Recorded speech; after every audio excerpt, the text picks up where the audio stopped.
el doctor Jorge Bravo Cuchi, abogado tributarista, está con nosotros. Doctor Bravo, ¿cómo está usted?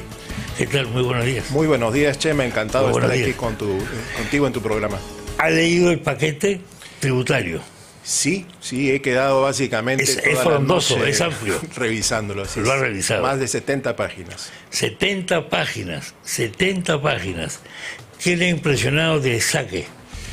Lo primero que me ha impresionado es, y dicho de paso va en línea de lo que acabas de decir, ¿no? Non-taxation without representation. Eso ese es el fundamento de la tributación. Eso quiere decir que es el Parlamento, el Congreso en nuestro caso, el que tiene la potestad tributaria y no el Poder Ejecutivo, ¿no? Entonces, ese es el primer tema que salta a la vista, ¿no? Este es un pedido de facultades delegadas de quien no debería ejercerlas, que es el Ejecutivo, directamente, obviamente, solicitada al Congreso, ¿no? Lo siguiente, porque este es un tema creo que no es menor, ¿no? Pero lo siguiente es la cantidad de medidas. Es impresionante, ¿no? Lo heterogéneo de las medidas que se están solicitando, ¿no? Ese es un poco el punto. Y hay de todo, en realidad, Chema, aquí, ¿eh? Hay de todo. Vamos a tratar de componer un poquito en los minutos que tenemos, que son 70 páginas, como dice el doctor, ¿no? Son facultades extraordinarias por 120 días. Normalmente, cuando se formula una ley, sobre todo una ley tributaria, de esta debería estar acompañada de un estudio de costo-beneficio, es decir, qué beneficios va a traer y cuánto va a costar implementar la ley, porque si hay un impuesto que es más caro cobrar lo que vale el impuesto, como ocurre con algunos, no hemos hecho absolutamente nada. En el caso del paquete, ¿cuáles son las cifras de la repercusión que tendría el paquete tributario? Inexistentes, ¿no? Y no existen. No existen, no hay un trabajo al respecto, y esto llama la atención, ¿no? Porque parece contradictorio, ¿no? Si se han tomado el trabajo de escribir largas 70 y algo más páginas, pues se debería haber incluido lo que tú señalas, ¿no? El efecto costo-beneficio de algo tan importante como tributos, ¿no? Claro, porque lo que tienen que decirme a mí es para qué va a servir los tributos, ¿sí? Gran parte de la evasión tributaria en el país, algunas personas la justifican diciendo se van a tirar la plata, no me dicen en qué la van a emplear, en fin. Bueno, ampliar la recaudación fiscal en la parte considerativa, digamos, ¿no?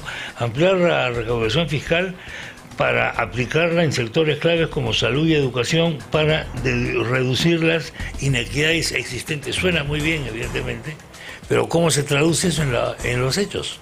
Sí, en realidad para eso sirven los tributos, ¿no? O sea, la recaudación le sirve al Estado para tener ingresos para cubrir el gasto público, ¿no? O sea, esa no es una novedad, ¿no? Lo que hay que acá es desmenuzar las distintas medidas, ¿no? Que este paquete contiene, ¿no? Hay medidas, Chema, y puedo rápidamente comenzar por lo menos grave, digamos, que es fundamentalmente ajustar la legislación tributaria a los tiempos actuales, ¿no? Todo este fenómeno de la digitalización de la economía y de la vida humana está muy bien, pues no teníamos normas anacrónicas y hay ajustes que se están haciendo. Eso está perfecto.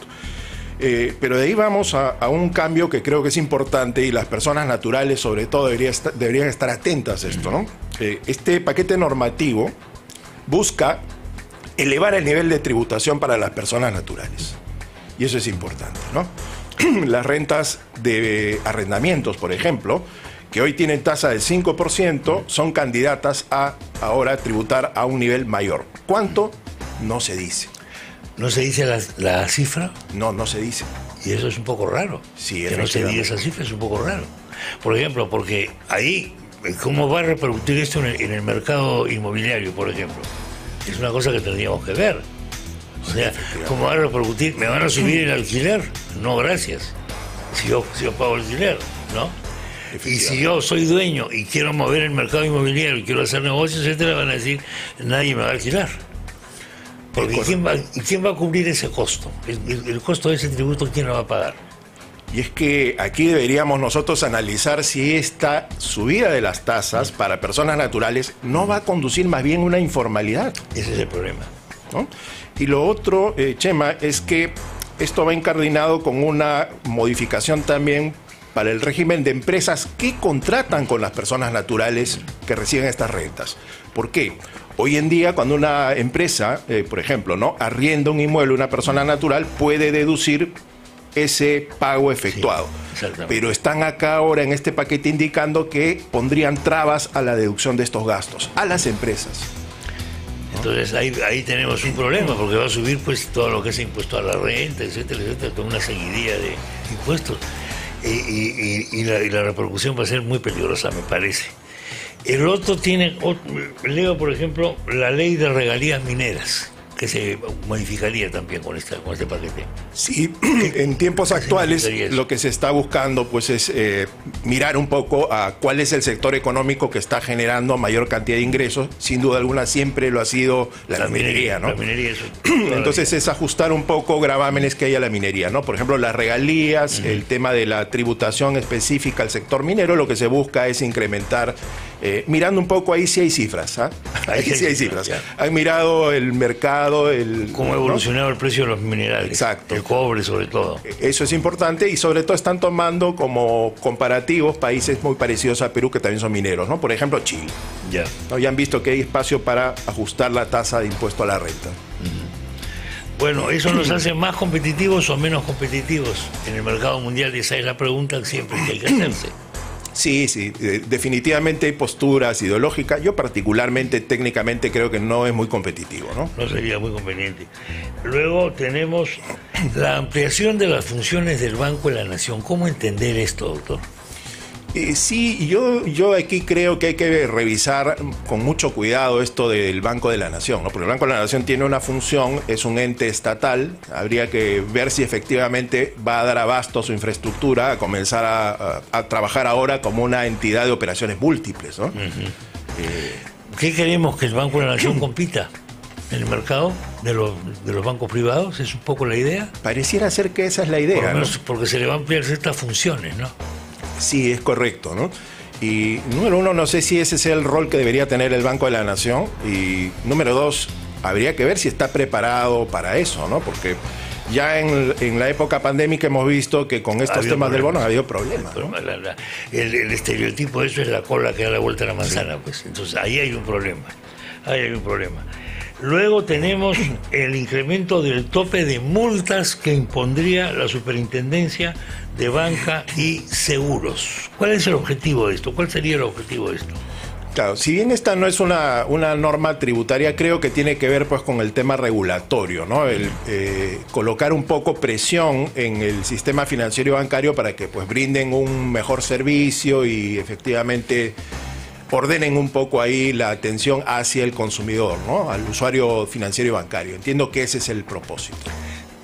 ¿Cómo podría afectar eso a la actividad bancaria? ¿Puede perjudicarla? ¿Puede aliviar efectivamente al consumidor? ¿O el consumidor al final se va a ver perjudicado? Porque todas las medidas se hacen siempre en nombre del pueblo, del consumidor, del ciudadano. Pero a veces sale el tiro por la culata. Y la cola me la alargan. Yo tengo que esperar 10 minutos más. Ya no me gusta. Sí, y la verdad que en pleno siglo XXI estar pensando que un sistema sancionador, represivo, es mejor que uno en el cual se hace un análisis y se entiende el problema y se buscan soluciones pragmáticas por ejemplo, a temas como demoras, ¿no? Que podrían pasar más por una digitalización de los procesos. Yo creo que es digitalización, simplificación administrativa, el famoso silencio positivo que no sé en qué ha quedado. Claro. Y ese tipo de cosas, ¿no? Para mí ese es el camino, que han ¿no? funcionado. Claro. Han funcionado. Por supuesto. Bueno, todo este paquete, evidentemente, tiene un contenido político. El contenido político es decir, nosotros queremos que los ricos paguen más para ayudar más a los pobres. Ese es el mensaje normal, típico de estos. Entonces, la idea de esto es arrinconar de alguna manera al Congreso y obligarlo a aprobar estas medidas. Porque aquel que no apruebe estas medidas es un tipo pues insensible, es una persona que no quiere que haya más hospitales. Yo ya veo la campaña cómo va a venir, o sea, si tú impides que se le aumente el impuesto a no sé qué, o que se le den ciertas facultades, es que no quieres que haya hospitales ni escuelas. ¿Cómo la oposición, cómo la ve, cómo va a metabolizar este paquete? Sí, sin duda alguna hay algunas de las medidas que tienen que ver con el incremento de la tributación a los que más tienen. Yo creo que por ese lado el Congreso va a hacer suyas O las medidas o le va a dar las facultades que el Ejecutivo pide, ¿no? Quizás hayan otras medidas. Pero no a todo el paquete. No, yo no creo que a todo el paquete. A ese tipo de medidas sí. Sí, y es más, o sea, yo creería que el Congreso no debería abdicar a su función, ¿no? Porque es su responsabilidad, para algo están allí, ¿no? El Congreso tiene esa misión. Claro, el problema es que siempre el argumento es la celeridad, etcétera, ¿no? Un tipo de argumento que al final te dice cierra pues el Congreso, porque si quieres hacer las cosas rápido, ¿para qué vas a tener a 130 tipos ahí hablando, ¿no? Todo el día. Así es, Chema, y hay una cosa importante, ¿no? Que tiene mucho que ver con lo que acabas de decir, el tema de que los tributos salen de la riqueza, ¿no? Y que el Estado obviamente tiene que mirar en la riqueza aquel insumo del cual salen los ingresos. Pero estamos en una situación pandémica aún, y una situación económicamente difícil, golpeada, con lo cual no sé si lo más inteligente sea colocar primero impuestos y no más bien crear medidas reactivadoras. Claro. Primero comprar la carne para después hacer el estofado o el lomo saltado, digamos. Así es. Pero estamos dando la receta antes. De manera que su hipótesis sería que el Congreso va a aprobar parcialmente facultades para ciertas medidas. Sí, así es. Pero en otras no. Sí, yo creo que al menos un 50% de las medidas no las van a aprobar. No las van a aprobar, claro. ¿Estarán todas las fuerzas políticas de acuerdo en esto o habrá, digamos, diferencias? ¿Habrá algunos que...? Yo creo que las fuerzas políticas no gobiernistas, quiero decir. Claro. Yo creo que estamos todavía muy prematuros en cuanto a saber cómo van a reaccionar. Yo creo que en estos días, hoy, mañana, nos vamos a dar cuenta de cómo es que la fuerza política se alinea. Se está informando todavía poco sobre esto. Está pasando un tema un poco secundario, quizás porque es un poco árido, dirán algunos, ¿no? Sí, y para los propios tributaristas esta fue una noticia de media mañana, ¿no? Claro. Si no de la tarde. ¿Cómo es un buen impuesto? Yo entiendo que un buen impuesto es uno que es efectivo, que produce un resultado económico interesante, que es fácil de recaudar, simple sobre todo. Yo recuerdo, usted es mucho más joven que yo pago impuesto a la renta, oiga, desde creo que tengo 5 años de edad. Antes había que traer ingenieros para que te asesoraran a llenar esos papelotes, ¿no? Ahora efectivamente todo se ha simplificado. O sea, ese impuesto en su pago ha mejorado. Porque hay impuestos que son impagables, no solo desde el punto de vista económico, sino desde el punto de vista del trámite que requieren, la controversia que suscita, etcétera, y suele ser el remedio que la enfermedad, y parece que nos gustan estas recetas, ¿no? Es increíble, ¿no? Lo que tú dices es muy sabio. Y de alguna manera se relaciona con una frase de otro sabio notable al que yo admiro mucho, que es Albert Einstein, ¿no? Él, sobre el impuesto a la renta en su época en Estados Unidos, que era muy parecido al que tenemos ahora en Perú para las empresas, él decía que una de las cosas más absurdas que él veía del universo era el impuesto a la renta que le tocaba a él determinar, ¿no? Claro. Porque de verdad un impuesto no tiene por qué ser complejo, ¿no? Tiene que ser sencillo, ¿no? Debería ser muy sencillo. De hecho, en los países donde hay menos evasión tributaria es donde hay los impuestos más sencillos. Claro. Y hay menos reglamentos para cumplirlo, menos burocracia, en fin, ¿no?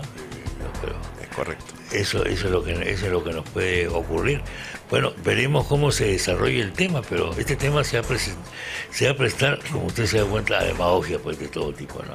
Porque van a decir esto. Así es. Hay que pagar, los que más tienen que pagar más, cosa que siempre ocurre. Así es. Porque los que más pagan son los que tienen más. Si yo no gano un centavo, no pago, pues. Incluso a la renta, ¿no? Y lo que deberíamos más bien todos, la comunidad en general, ¿no? Es recomendar a que primero se genere mayor riqueza, ¿no? En la población, para que luego el Estado pueda pues exigir los tributos justos, ¿no? ¿Por qué a la población en general el tema tributario le importa poco como tema? ¿Por qué lo veo como una cosa de técnicos nada más, que está alejada de su vida cotidiana? ¿Porque la mayoría somos informales? ¿Esa es la razón? ¿O hay otra razón? Sí, la razón es efectivamente que hay una alta informalidad, y esa alta informalidad conecta con un tema cultural, educativo, ¿no? Entonces es un lamentable fardo que nosotros heredamos desde siglos, ¿no? O sea, nosotros somos endémicamente informales y nuestra economía en general es una muestra de ello, ¿no? hace 2 días se hizo una encuesta en un diario al sector informal, ¿no? Sí. A los netamente informales, y se les preguntó cómo veían ellos la inscripción en el RUC, o sea, inscribirse como contribuyentes en el RUC.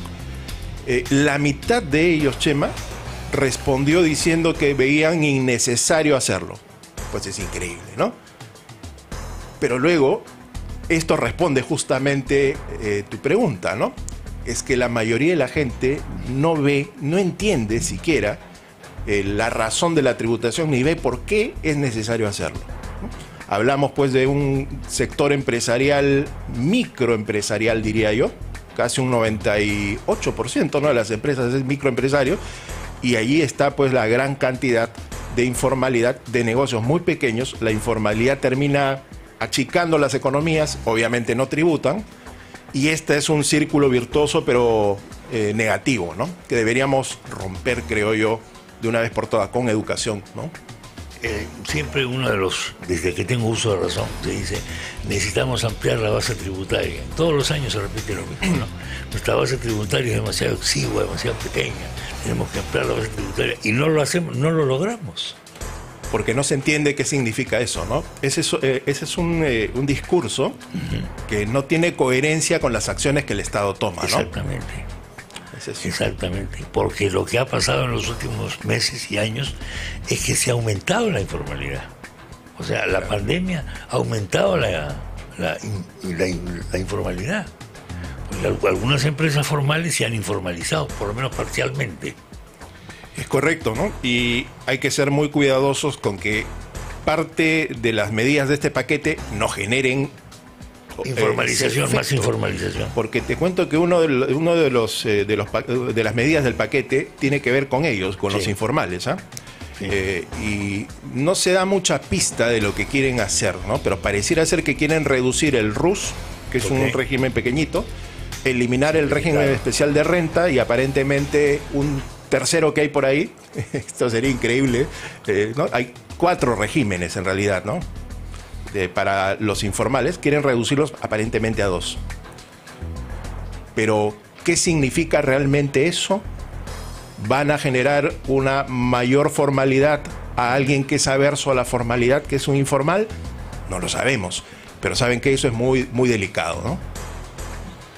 Eso es muy delicado porque me parece que no tenemos una política clara sobre la informalidad. Primero, no tenemos un diagnóstico de lo que es la informalidad a nivel gubernamental.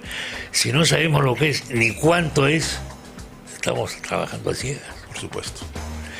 Bueno, los confeccionistas, gran parte de los cuales han comenzado, o son informales o han comenzado en informalidad, están muy molestos, muy molestos. Bueno, tenemos ahí la carátula de gestión. Gobierno propone elevar impuestos a personas y empresas. Expreso dice, cuidado, pero esto es algo que nos interesa a todos, los ciudadanos de a pie, porque somos los que vamos a pagar la cuenta, siempre la pagamos nosotros, hombre. Dios mío. Eso nos va a pasar. Bueno, seguiremos, doctor, conversando, si lo tiene usted bien, en otra oportunidad, a ver cómo se desarrolla esto políticamente, periodísticamente, etcétera, y qué dice la gente en la calle, ¿no? Fantástico, encantado. Muchas gracias, a tus órdenes. Muy amable, muy amable.